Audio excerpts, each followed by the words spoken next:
Welcome to Divorce Diaries. I am here with the amazing, the one and only Dean Edwards. Hold on, Dean. I just want to make sure this is recording for a second. Okay. It says it's being recorded on my end. The audio. All right, the audio is going. Good. All right, we're recording it. And as true Divorce Diaries fashion, I'm a hot mess, but that's okay. It's part of the brand. All right, I'm excited. Okay, he's an actor, he's a comic, he's a voiceover actor, he's a singer, he's a comedian and writer. He's been on SNL. He's been now the third Shrek. I don't want to say this wrong. Scared Shrekless. Yeah. He's been on The Sopranos. That's like my thing. I love The Sopranos. Girl from Jersey. Please welcome Dean Edwards, everybody. And you're not a mess. You know, it's fine. I'm trying to. What's the what background is that? Is it just a bunch of green screens? Yeah, it's something so that you Studio. don't see my dirty sink in the back. Okay. Yeah. Look, Well, I mean, I don't know what the fuck it is. It's actually I think it's like we're in a studio. okay. That's I got that. I was like, okay. I see the floodlights. I see the green. Yeah. Like I'm pretending that I'm not in my kitchen. This is where the best setup is, and it's like right behind me is my. I can just show you guys when I figure it out. Is my kitchen sink that's full of dishes. So, team, we've been messaging on Instagram about like doing something because you have a lot of the things that you've accomplished in your career are on my vision board, and one is being passed at the cellar. okay. Another, I think a lot of comedians too, their dream is to be on SNL, but mostly a working full-time comedian. Right.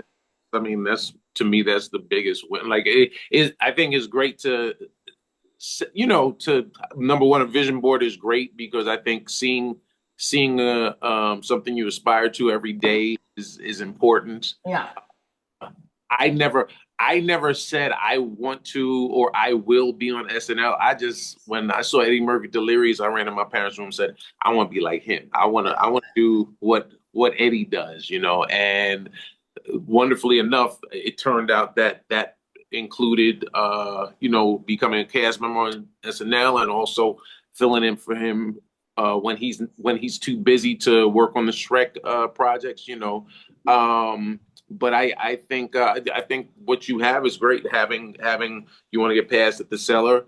Yeah. Really just becoming a full time comic. I had a conversation. I think it's Maddie Weiner. She writes on SNL right now. Yeah. Yeah, and I'm super happy and proud of her. And I remember uh, maybe about 4 or 5 months ago, maybe actually like last November, she came into the cellar. We were at the table, and it was my first time seeing her since she got the job. Maddie and I are cool. We see each other, it's all love. And so, and it happened to be a Wednesday, so I know the schedule. I said, you guys are in production, right? She said, yeah. I said, how table read go? That's like a Yeah. SNL thing where if you've been on the show, Wednesday's table read day and night. And so she came to the club. I said, so how'd it go? She's like, oh, it's great. I actually have a sketch that I actually wrote where my name is first on the sketch that's going to at least dress rehearsal and possibly the show. So I said, yo, that's great. Congratulations. And then I'm not big on advice. I'm big. I believe what happens and what works for one person might not work for another. So I'm not Right. big on advice. I offer my insight. And I told her, I said, hey man, make sure you enjoy yourself. Make sure you're enjoying the process because it's easy to get caught up in being stressed about what's not happening. And another comic that was sitting there was like, what do you mean enjoy? I said exactly what I meant. I said, Yeah. enjoy that, on a show that's now 51 years old, you're a writer, you're amongst an elite amount and a finite number of people that have been on that show in a writing capacity. Yeah. Um, and I said the same thing to Marcella. I said the same thing to Shay when he got it. To Jay Farrow, like everybody, people that I'm friends with, because it's easy to forget that we all are chasing this giant goal Yeah. opposed to just enjoying, The oh, process. but I'm here. And the comic that actually questioned was like, "What do you mean enjoy the pro?" He was taping the Tonight Show in a couple of days. Oh my God. So, but that's I think because we live sort of in this era where um, Correct. people get opportunities possibly maybe a little quicker than they did years ago. Yeah. Just as simple as you have a phone and Yeah. you sort of cultivate your own audience and build your own fans and or following. Um, so you do have sort of more immediate gratification, which can also be success, but it's also enjoy the process, man. Enjoy the fact that, I told them, I said, we're all sitting here in the best comedy club in the world. Yep. And we all don't have to go punch a clock tomorrow morning. That's a Yeah. win, you know. I think social media has made this thing, and I'm blessed with social media for the fact that it has helped a lot of us, but Yeah, it also connects us to the product based results, results, results, right? right, right, How many likes, how many views, how many this. And I right. think that we get lost in just being present in the moment. That is something I'm definitely focusing in on now. More so than I ever have. I used to be, I teach theater and dance, and I also teach graduate students in an ed theater program. So Okay. I always say, hey, enjoy the process because your students the product will automatically, if you're a strong process, you'll have a strong product. But I don't apply that to my stand up. And I'm like, I'm just Oh, starting to that's do that. funny. That's Yeah. So we've been talking about that. And I think it's important to really enjoy the process and be present in the moment. And what does that look like for everybody? It's different. right. I want to take back to a second, if you can, give us the Dean Edwards trailer movie of what got you. So you said to your parents, "Hey, I want to be like that guy." When you saw Eddie Murphy, Yeah. I want like my dad used to help make me watch De Niro movies when I was 5, Mhm. which is a You little were crazy. watching Taxi Driver when when you're I'm 5 years telling you, it was Clint old. Eastwood, De Niro, The Good, the Yeah. Bad, the Ugly. I was like 6 years old, 5 years old, and I'm like, "What's happening?" And But you I, know what? Your pops was good because I think all of our parents back in the days, um, they were less filtered. yeah, Children were precious, but it was also like, well, listen, I mean, I remember riding in the front seat um, of the car in the middle where there was no seatbelt, right? And you're in this Dodge Aspen, and no one's putting their arm across you or anything. You're just sitting there, yeah, ass right in the middle of the you, ashtrays. all of that. So I remember like I was telling my mother recently. I said, Jaws came out when I was 7, and we went to the movies, and I saw that, and that I said I was afraid of going to Jones Beach after that. Yeah, I was shook seeing aliens when I was 9 years old and watching the chest yeah, yeah, you yeah, yeah. chest burst, and that traumatized me for years. Where I didn't know the alien, the android had like milky substance for blood, and Yeah. I associated that with drinking milk. So I was like, I Uh, don't drink any milk because something's gonna burst out of my chest. Silly birds out of your chest. So when we were, yeah, I grew up in the 80s, and I was like, the seatbelt burned us. It was a Yeah. deal, like to say, it's now it's different, but I think so. So the trail, like, what's the trailer of your journey up until where you were starting to do stand up? Did you study? Just tell my listeners. Yeah, as far as like my college for me with regards to becoming a strong, not even a strong comic, just becoming a comic and just getting into entertainment Yeah. was, I had done plays in school, but once, and I was a fan of stand up, but I think once I saw Eddie Murphy Delirious in '83, that's what made me just say, oh, I want to be like this dude. And then obviously he was on everything. Excuse me. And so I recorded. I still have like boxes of videotapes in the basement of every time Eddie Murphy was on TV. I love Uh, that. there was, the old Letterman show, or interviews on Oprah, the Barbara Walters specials. I studied everything that Eddie Murphy did, and then I love that. from that I became such a fan of just stand up. I started soaking in anything I could record, and so Annie's Evening at the Improv was big in the '80s, so I recorded all of those episodes. I would watch the Tonight Show. I remember watching Leno's early stints on there, and Letterman, and then uh, really and I just commented on Arsenio Hall's book, which is a great book if anybody's like interested in entertainment history, which I always am. Arsenio Hall's book and Arsenio's sort of journey was imperative to me because Arsenio was putting on comics um and just a lot more diversity than you saw on Definitely. the mainstream Yeah. late night shows like the Tonight Show, where and that's also kudos to Joan Rivers because Joan Rivers' Yeah. show came first, and then Yeah. Arsenio wound up getting the job after they fired Joan. And Joan, she put on hip hop, and I came up in hip hop, and so seeing Run DMC and the Beastie Boys on, and then Yeah.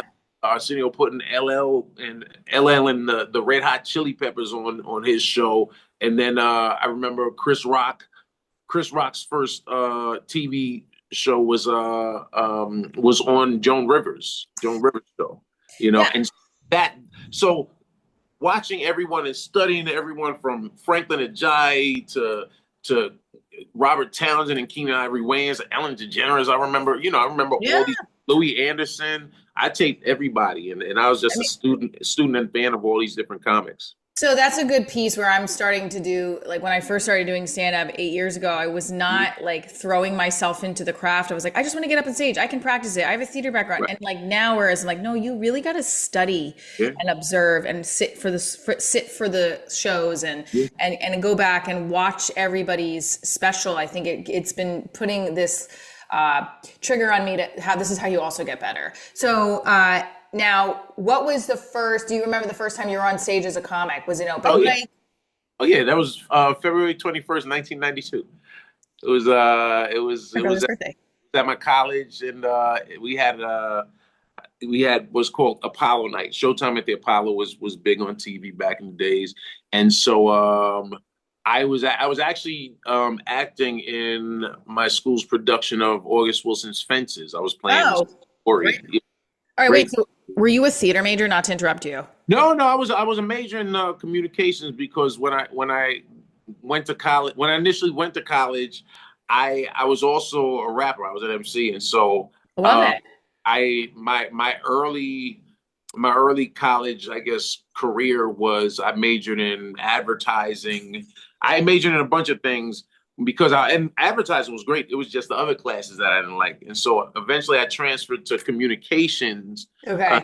media arts because funny enough, rapper Cool Mo D, I saw him on Yo MTV Raps, and he said he got his degree in communications. I said, okay, I can do that because that's and so I got while working on my degree, um, I wound up booking the role of Corey in Fences, and one night rehearsals were running an hour behind, so I was just wandering the halls of my college and went to the cafeteria where they were doing sort of the final run through of this talent show that was happening 2 days later, and so somehow I wound up on stage. Somebody gave me a microphone. We called it snapping before it was roasted. We called it snapping and jonesing for Oh, people. So I was snapping on a bunch of people, and a girl Kiki was like, "Yo, you should get in the show." And I had been writing jokes for years. I think most comics, the hardest thing is that first time on yep. stage. And so I said, you know what, I'm gonna finally do it. And so for the next 48 hours, I telemarketed at Sears, so I was just rehearsing what jokes I was going to do, and my buddy, he worked with me, and so he heard me but didn't understand what was happening. And then the night of the show, that Friday, I gave him my camcorder and I said, record anything that looks interesting. And this is actually 2 weeks before Def Comedy Jam premiered on HBO, and I wound up coming in second place. I came in first, but the first place prize was studio time for so they gave it to this rapper that was talented as well. But Yeah. it didn't matter. I was like, because once I that first laugh, which Yeah. I'm still chasing that first high, man. The first high was awesome. I feel like we all chase that laugh when we feel that laughter in the audience and you get off, you're like, wow, I fucking love this. Yeah. Yeah. Wait, what was your undergrad? What was your college? Oh, it was Monroe Community College. I went to Yeah. MC up in Rochester, and then I wound up going to Rochester Institute of Technology Film School for Ooh. 1 year because that's all I could afford even with the GI Bill. Oh, it's okay. I was a theater major and also still can't pay my student loans down. Yeah, So yeah, I get it. Yeah, touche, Sally Mae. yeah, I no, but I was curious because I always like hearing where, everyone's saying now college is like just a business because it's so expensive. yeah. I am hoping somehow money falls from the tree for my kid, but all right, I love this. So we started, so then now from the first time you were on stage, were you hitting the mics regularly immediately, or did you take some time to ease into it? Me, yeah. After that, then I hit the ground running, man. Okay. I found there was a club up there called Hiccups, and so I would go down anytime they'd let me on stage, That's great. and I had my first maybe month or two of shows were great, and then the LA riots happened, and because all of the uh, all of the comedians that I aspired to and looked up to, they turned their tragedy into funny. Richard Pryor burned his body, like almost his entire body, and he turned that into Richard Pryor Live on the Sunset Strip, one of his masterpieces. So I was like, all right, I'm gonna talk about the LA riots. I have it on tape too, Yeah, because I recorded everything. which is good. And I bombed. I bombed bad. You know what it was? I was the only black cat in this mainstream club, and I thought, people of color turn tragedy into joy. We Yeah. find something funny about it, but in this conservative, Rochester, New York, you just saw like the shot. Imagine you seeing me and you just see four heads, silhouettes of their heads, and you just saw them kind of like looking at me and then turning and looking at each other. And that's where I first experienced dry mouth, where the Yeah. nerves start, and I'm like, and you feel that trickle of sweat run down, that bead of sweat run down your back. Yeah. Time slows down, and you're like, damn, this is a long 5 minutes, Yes. how you guys doing? What's going on? Yes. Oh my God, I've been there. Yeah, I caught a break, and then I remember at the end of the set, as I went to grab my camera, I said, "This is what you don't do." Yeah. But it's part of the learn. I think that's the thing is when I have a set that bombs, I'm like, oh, I should know better by now. Like stuff like that, I start putting in my Yeah, head. And then I was in Houston recently and I did a few jokes at the top about he's showing off. Yeah, yeah, yeah. Like I was like, oh, these people from like, I didn't think I came across as negative towards Texas Oh, but then like I listened to it like the third time I listened to it, I'm like, okay, I see now where I went wrong. And right, right.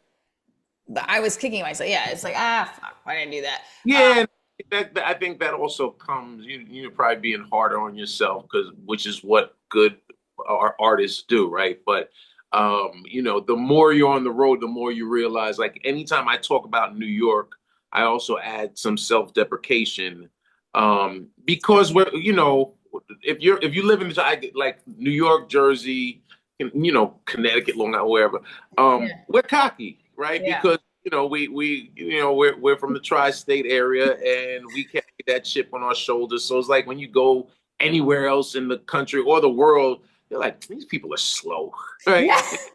People are Like slow. move. Yes, I know. Yeah, My friend kept you saying it to me. walking She goes, so "Why are you so?" slowly. Yeah, They yeah, walk slowly. My friend was trying to let somebody in a car. I said, "What are you letting them in? Go." right, She's like, "You right. need help." So, all right. Funny. How many years so I have this thing. I'm 44 and I went from musical theater and actor dancer and I did improv a little bit in my 20s to shifting, taking Mhm. a pause and acting on the side and being married and having a kid to then Right. my 30s starting stand up and then really wanting to go back to doing it full time and still kind of at that space right now. But what would you say when did you go from the beginning stand up comic to now I'm getting all these auditions and I'm working regularly as a comic to your SNL? At what point did it start to, was it that 10-year mark that everybody says? Was it? I mean, it was close. I think, they say what, 7 years is where you sort of start finding your stride and your voice. And so if I started in 92, I did my first TV spot in 95. I did Oh, that wow. 95. Um, That's pretty good for 3 years. yeah, yeah, no, I mean, I think I was fortunate. I mean, a lot of the comics that we came up in sort of in the same era from myself to Ian Edwards to Rob Stapleton, Talent Todland, Patrice O'Neill, Billy Burr. We especially if you were a comic, and then specifically if you were a black comic, you had access to doing TV shows because there was this sort of this comedy, this urban comedy or black comedy revolution that was sparked with Uptown Comedy Club and Def Comedy Jam and BT Comic View, where they had to put out products, so Yeah, they needed us as much as we needed them, love that. and you saw people that had sort of been in obscurity on the stand-up circuit and Yeah. weren't getting the same opportunities as their mainstream or white counterparts, Right. right? So somebody like Bernie Mac, the first time or the first few times you saw Bernie, you knew you were seeing something different and Right. revolutionary as far as what what we were sort of used to seeing as a stand-up. Hmm. And that happened because Hollywood and the clubs started realizing that black people want to see comedy too, and we pay and we support. Yeah. If we love you, we gonna rock with you. That's why the Kings of Comedy was so Oh, successful. yeah. And so after, I think I started in 92, did Def Jam in 95, and did like my first real 2 week road run in 96, where we someone had organized all of the one nighters up and down the East Coast from Virginia down to like Tennessee. And so it was like a 2 week run of shows where I still was telemarketing. I still had a telemarketing I was gonna job. say, what? Yeah. You Yeah, have to. I was still working my day job, but I was able to take, my 2 weeks off. And in 2 weeks, even though a couple of shows canceled, I still made more in those like 10 shows than I made working probably almost an entire month. Wow. Oh my So, gosh. and so that was, and also it wasn't a lot of money. Like, this 1996. So Yeah. I think I earned telemarketing. I might have made like between 320 and 350 a week. Um, but I think on that tour, we were making like the headliner got 300 a show. And the feature got 150 a show, and I probably did like 8 to 10 shows. And they also did some shiesty because they were the booker, who actually was a big comics road manager eventually, who happened to be a friend. The booker, he just passed recently, and I remember he was taking a 5% fee. So if I was getting so the first night I get paid at the Charlotte Comedy Zone, I get a check and it says 142.50. And you young, so I'm like, oh, it was supposed to get 150, and he said, oh yeah, no, there's a 5% booker's fee. And I remember looking at this dude saying, you took 750.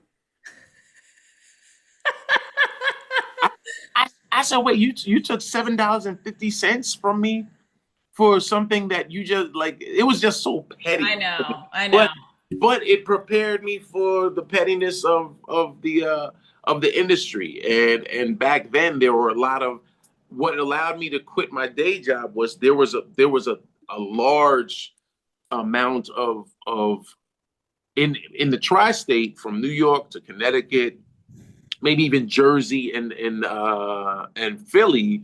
There were probably like 50 different one nighters that you can go make $75 to $100 per show. And so over eventually, when I quit my job in '97, struggling, but I was free. I was doing what I loved, and Yeah. then I did before even getting any real TV opportunities. I got the college gigs. I did the NACA. I did a NACA showcase, and for the people that are Yeah. listening or watching, NACA What stands is NACA? Yeah. yeah NACA it stands for National Association for uh, College. I always forget the last A, but I'll it's look it up. But it's basically because when I was in college, I remember yeah. Dave from the Real World, who was also Uh-huh. a comedian. Dave Edwards. Yeah, Dave came to our club Yeah. to Delphi, Yep. and because I remember my friend was obsessed with the Real. She goes, "Oh, he's going to be here." I was like, "All right, let's Yeah. go." Yeah. And he was great. I mean, he was so Yeah. nice Dave too. was Dave's funny. Nice guy too. I Nice feel like guy. he got the shaft on the Real World, by the way. Oh, he did. He did. Poor, poor Dave. He was playing a Yeah. prank. That went Yeah. overboard. I always I remember. That Yeah, was insane, I was actually, mad if you think about about that. it. Yeah. Yeah. Because Well, Tammy became like a basketball wife. She's like Miss Pat's. I was like, damn it, Tammy. yeah.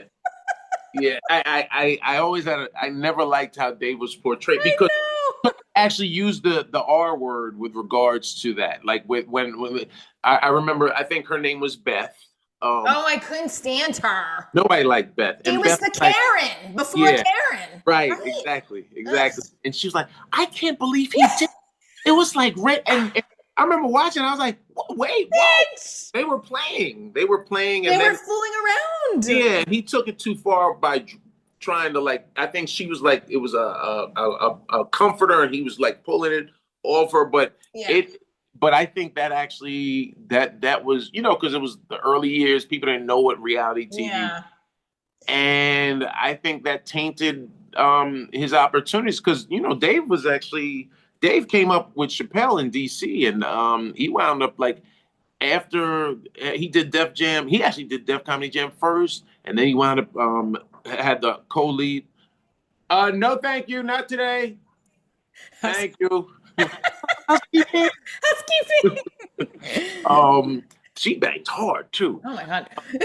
of course. But no, Dave was he co-starred in House Party 3. He was like the Martin Yes. character after Martin had moved on to greener pastures, And yeah, so after I quit my day job and I sort of was working the circuit and picking up big shows here and there, but really just working, hitting Yeah. the grind of the New York City comedy scene. Then I had booked to showcase at the national showcase, the NACA National Showcase, and those can be life changing because once you book that, if you do well, you have, since it's the national, you have all the big schools from all over the country coming to check you out. And I lucked out and had not only did I have a great set, I had a great slot. So I had like a Saturday evening Uh, 6 p.m. show, which is yeah. perfect. And I'm like Yeah. right in the middle. And so I crushed and I wound up booking like 85 colleges, Holy and crap. yeah, suddenly I went from not having really anything big on the books to having 12 and 13 schools a month It's and I amazing. burned myself out. I was burnt out by the end of if that was I want to say that was 2000 and by November I had to call my agent and say we gotta scale back because I'm burnt out. And then after that, I wound up. That gave me enough time to be present in New York City to audition, and Yeah. I booked a Super Bowl commercial for Snickers. I saw it. Yeah, so that I. Yeah, and that wound up leading, or a Snickers Crunch. It was a new candy bar, Yeah. and that led to me getting getting my SAG card. And then after that, a few months later, I got my first film, Marcy X. Uh, I'm not telling any of y'all to go watch Marcy X. Well, I would just say it from the trajectory, it sounds like you are very much a working from the start, which is it just has to attest to the fact that you're putting yourself out there working on your craft. You Yeah, are working and you are putting in the work, and it's exciting to hear that because it sounds like your process was working, right? Like I yeah, mean, yeah. I just wanted to get better, and the working on my craft. And I tell, I hear newer comics, especially, yeah, man, I got to write some new jokes. I'm like, you need to master your 10 or 15 minutes that you have, your 5 minutes, your 10 minutes, master that set so that you can bring that set anywhere and crush with it instead of. And I think what happened was, within the last 15 years or so, you had these comic giants from Louis C.K. to Kevin Hart to Billy Burr. You had all these great comics that started releasing specials annually, right? Yeah. And anyone that knows comedy knows it took Cat Williams, it takes Yeah. time to build your material. And I think anyone would agree that someone's first two specials are usually the most potent, the strong Yeah. ones. Similar with music, right? Like you've worked on this music for that first album for For years, right? years. Yeah. And you've been in smoky clubs and eventually arenas, but you put your heart and soul into Yeah. this material, and so that the early joints are always more special because you had more time. Whereas now you don't get to work out as much as you used to because you have a career, and people went from paying $20 and $30 a ticket to you're a concert now. You're spending $50 to $100 to go see somebody, whether it's at the Improv or at a theater or at Madison Square Garden. And so you have less time to build something that's brilliant. That's not to say it can't happen, Yeah. but it takes a process. So when I think new comics started seeing that, and they started saying, "Oh, I got to work on new material." I was like, "No, what you have isn't funny." Yeah, Yes. you got to work on that. You got to get that to where you can say it backwards, forwards, upside down, and it's crisp, and you can do it in front of anybody And make them laugh.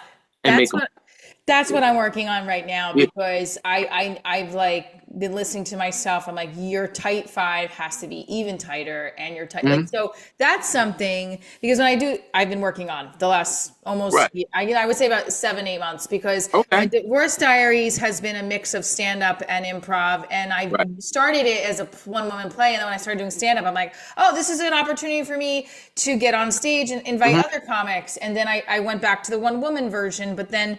I also feel like it's a niche show. So when I do stand up versus Divorce Diaries, it's a little different. And now Right. I'm like, well, I want to be a stronger stand up so that regardless, Divorce Diaries and the brand of that, and then being booked as a stand up really stands. Right. So Right. I just starting to really practice that more. I tend to get a little all over the place with Mhm. I have been a host on like it was a web show, but like Mhm. hosting, acting, theater, comedy, like, and one point I was like, so for you, since you've done a lot of work, right? You have that plethora, that umbrella of performers, comic, actor. What would you say, someone like me who has, all right, she has experience in all these things, but not enough to get her an agent yet or to get Mhm. her seen on certain things. What's Right. this, especially in my 40s, like what is the suggestion? I mean, what is your piece of advice for someone like me, male or female? Right. But because I watched some of your stuff, funny Yeah. stuff. In fact, you're like, I can tell you have a theater background because you perform, right? Which is Yeah, great. that's good. Yeah. That's one of your that's a secret weapon you have that someone that's just a straight monologist and just stands in one place at the microphone, you're physical, right? You're physical. And so utilize that, but also know it's easy for that to become a crutch. And so if that's your strength, similar to me. So I remember rest in peace to Lucian Holt, who was the booker for the world famous comic strip in New York City, Comic Strip Live. And Lucian had a reputation for leaning into comics and just being very, very straightforward. And I was in the army, so I'm not afraid of anybody telling me, about myself or what they think about me, because I have a lot of self-awareness and strong self-assessment. And so when I auditioned for him back in, I don't know, right, like 1998 or so. And I'm at this point, I'm working at Caroline's, I'm working in Boston Comedy Club, I'm working stand up New York.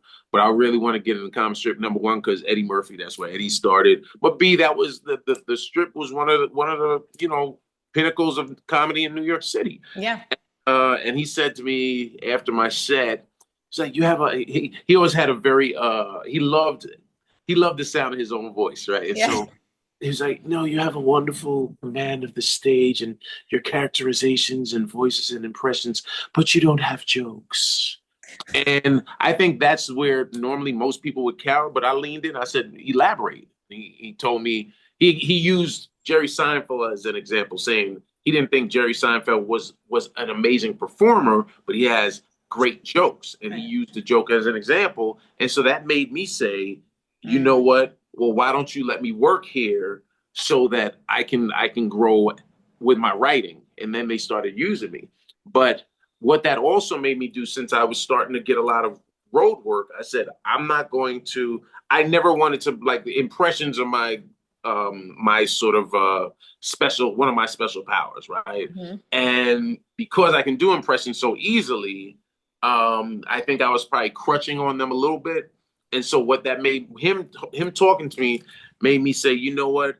I'm going to only use focus on impressions when I'm doing like hell gigs, like in East New York, in front of an audience that it's a sports bar and they really don't want to be there. They want to watch the Knicks. The game, yeah. I gotta get to my funny quick, so I'll do impressions there. I'll do impressions when I'm on the road. I'll do impressions when I'm at a college. But if I'm working in New York City, I'm going to work on my writing. And Ah, so my suggestion to you is you look at your material and like look at a recording of yourself, look at like mhm. a 10-minute set of yourself, and then jot down where it's it's more about your performance and less about your jokes, less about your funny, um, and then find the things that are funny and add to them. Yeah. But it's almost like if you're a ball player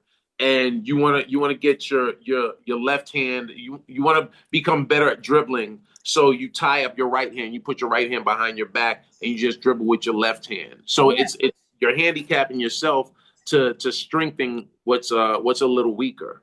Strengthening the weak area so that Yeah, that can become the strength. I love that. yeah, Yes. yeah, We yeah. You got a said that comedy way class. more eloquently. No, Yeah. no, no, no. I think that we're gonna make a little clip of this because this is what my daughter does. Clock it. Okay, yeah, yeah.